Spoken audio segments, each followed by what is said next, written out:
मेकअपमध्ये कन्सिलर किंवा foundation blend करताना ना तर तुम्ही ड्राय ब्युटी ब्लेंडर वापरलं पाहिजे ना तर वेट.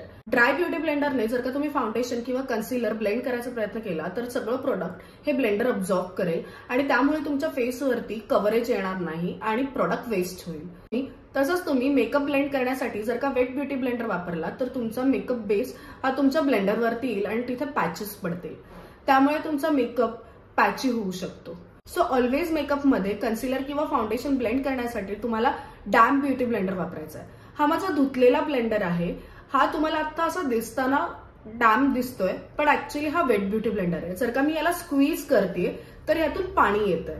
सो तुम्हाला असे ब्लेंडर्स नाही वापरायचे. ब्लेंडर धुतल्यानंतर तुम्हाला हे टिश्यू पेपर्स मध्ये हा रॅप करून थोडासा स्क्वीज करून घ्यायचंय त्याला. सो त्याच्यातलं एक्सेसिव्ह जे वॉटर असतं ते तुमच्या टिश्यू पेपरवरती येतं आणि now it is ready and damp beauty blender. याच्याने तुमचा मेकअप बेस खूप फ्लॉलेस ब्लेंड होईल.